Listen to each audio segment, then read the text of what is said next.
Well, let's talk some more about this now with Anna Ashton in Washington, D.C. She's Director of Business Advisory Services at the US-China Business Council. Thanks so much indeed for talking to us today, Anna. So this isn't really what businesses had been hoping for, is it? It's really not. Unfortunately, I think we've been waiting for 9 months now for the Biden administration to complete this China policy review and trade policy review.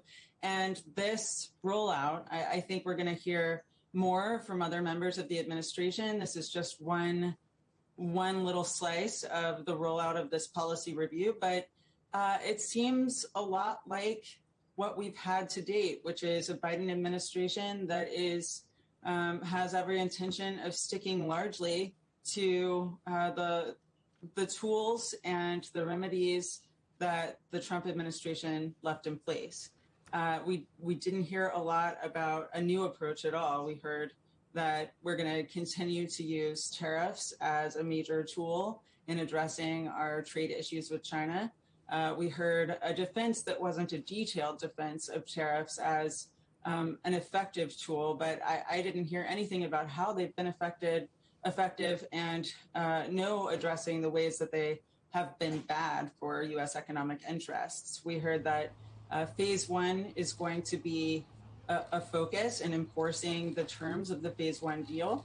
And we heard that there will be dialogue to talk about other aspects of the trade relationship, but no when, no who, no where. So it was a bit disappointing, yes. There was a mention, though, of tariff exceptions for some businesses. What more do we know about those?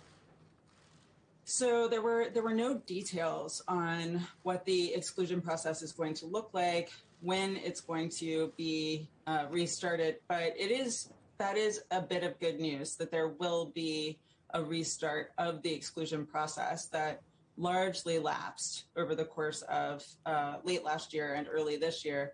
And this is something that businesses have been very frustrated with, because even if the administration needed to carefully review all of our China policies and trade policies that we had in place before deciding how to move forward with 301 tariffs or other measures, it seemed like a no-brainer that they ought to maintain an active tariff exclusion process so that companies could at least apply for exemptions from certain tariffs if they met the criteria. But that didn't happen, and companies have been carrying the burden of the tariffs this entire time without any recourse. And so, yes, it's good that recourse is going to resume in some targeted way, which makes it sound more limited than what existed in the past, but it can't come soon enough.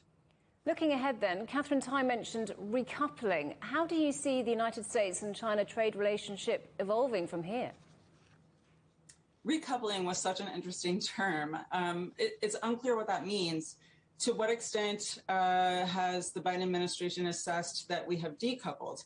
There are certainly areas where tension is very high and trade is sliding, but I wouldn't say that we've decoupled yet. We've been worrying about the extent to which we might decouple. Recoupling sounds positive in the sense that it's a recognition that there are pragmatic realities here for both of our economies that mean that we need to be able to continue doing business with each other. But it also sort of sounds ominous because it suggests that there's going to be decoupling first. Anna Ashton from the US-China Business Council. Great to get your